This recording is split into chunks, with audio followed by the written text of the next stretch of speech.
I'm Tiger Height, and I'm here to make WWE NXT and Pro Wrestling majestic again.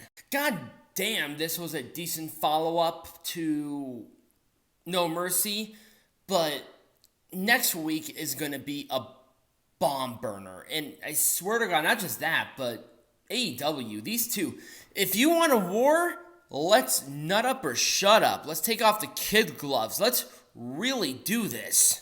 And this is what we want. This is what we've craved for. Let's go, man. Dude, you have no idea how excited I am for next week's not only NXT, but Dynamite. I don't know which one to watch live.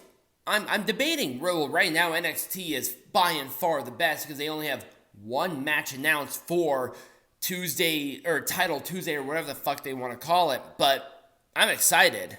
But first, let's talk about NXT tonight, because it was good. I liked a lot of this. And we kicked off with Becky Lynch coming out. She still has a hole in her arm, so she still technically can't compete tonight. But we have a couple of credible contenders that had a triple threat. And we started off here. We first had Lyra Valkyria come out.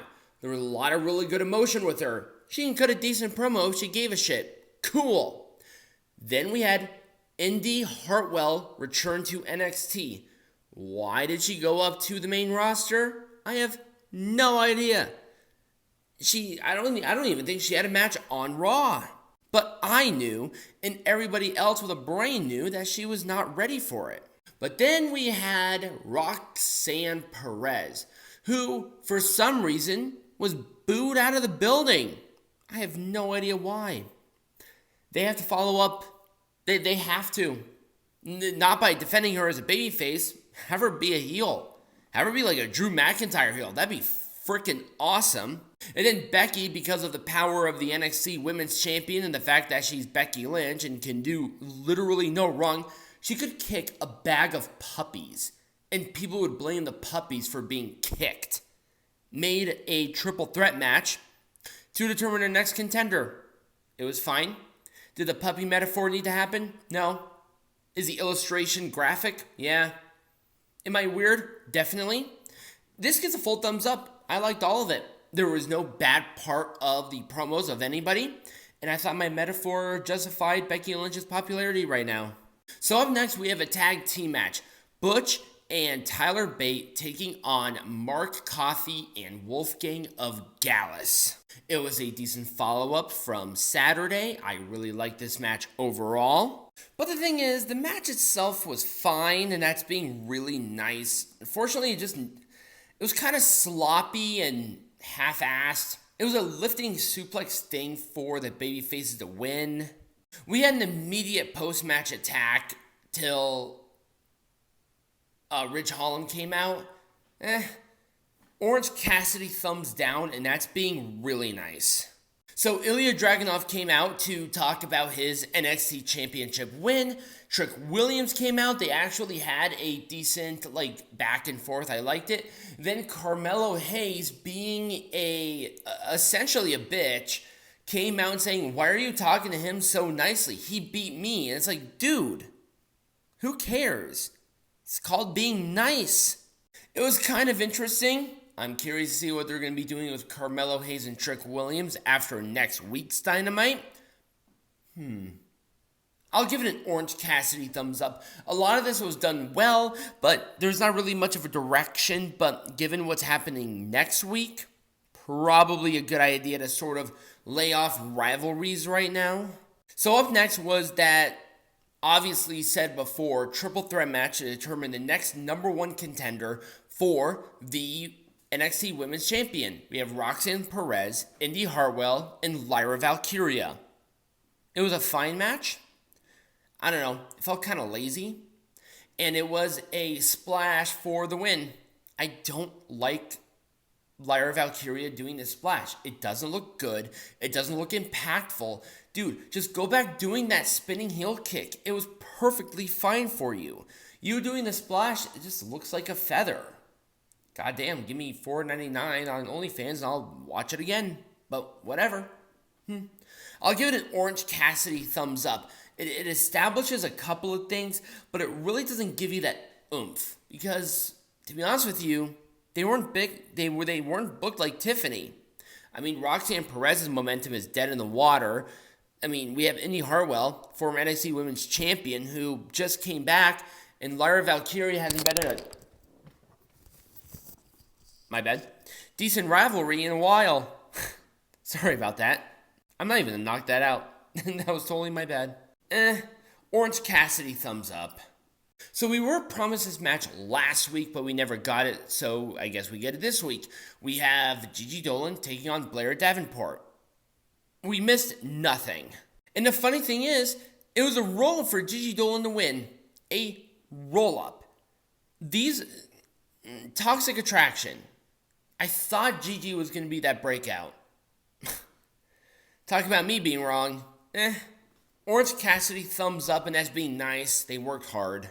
So this was our first match in the NXT Women's Breakout Tournament with Kelani Jordan and Izzi Dame. To be honest with you, I kind of liked the match. There was a lot of potential with this, and I was just so digging where the NXT Women's Division is going. And to be honest with you, there are a lot of great potentials here.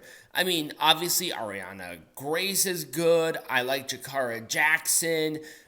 Damie Palmer's good. I like Lola Vice. The other two I'm not sure of. And the Jordan and Dame, they impress me still. It was a split-legged moonsault for Kelani Jordan to win. I'll give it an Orange Cassidy thumbs up, and that's being nice. There's potential there. Was it the best match in the world? Oh, hell no, in a handbasket. But was it the worst? Definitely not. Up next was a tag team match, and there was a lot of interesting components here. So, Chase U were out there with Jacey, Jayne, and Thea Hale taking on Lola Vice and Elektra Lopez. It was a competitive, back and forth, decent, fun little match that I actually enjoyed. I like Jacey Jayne in this role. I think she actually has a decent, commanding presence as a heel faction leader. I like it. But here's the thing. She just has that bitchy, smug look that's just such a heel. She is the heel female Miz. Period. She just has that aura of go away heat, but please don't go away heat. I like it. I thought there was nobody who's going to replace Mandy Rose as that Toxic Attraction bitch, but I think we have Jacey Jayne to do that. I thought it was Gigi who was the breakout. Fuck Gigi, I'm going with Jacey. It was the Kimura lock for the win. I still love the aggression from Thea Hale. I really like that Chase U are trying to embrace this darker look because there's still that loyalty, but also there was that conflict with that bubbly Thea Hale that we all come to know and love and fantasize on OnlyFans about. Well, maybe the plebs. I mean, we all know them. And that's definitely not me. I'm Tiger Height. Sometimes I have to smack the bitches off with an ugly stick. Watch somebody take that out of context and say that I'm a misogynist. Come at me.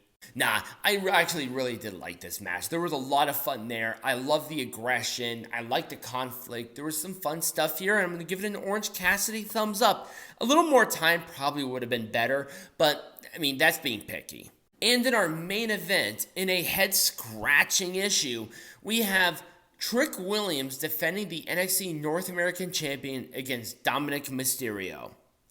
They made the bed here. And they hurt Trick Williams to make it. Dom wasn't coming to bed with mommy, or at home rather, to mommy, without this title. They're not ruining the Judgment Day here. So Dominik had to win. And he did.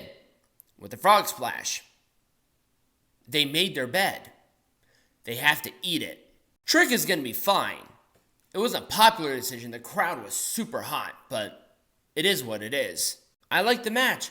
It wasn't as good as the match in No Mercy. Orange Cassidy thumbs up. But that was NXT. Let me know what you thought about the show and my show in the comments down below or right over here next to me. keep bumping into